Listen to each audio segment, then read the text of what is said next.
Hello hello ఓ అమ్మాయి, పాత రోజులు మారాయి. ఆడపిల్ల అలిగినతో వేడుకొనడు అబ్బాయి. ఓహో పడాయి చాలోయి, కోతలెందుకు పోవోయి. ఆది నుంచి లోకంలో ఆడవారిది పై చేయి.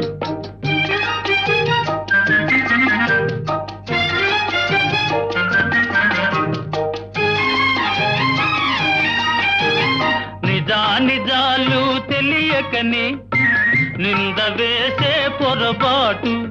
నిజాలు తెలియకని నింద వేసే పొరపాటు. నాటికి నేటికి మీకు అలవాటే. Hello hello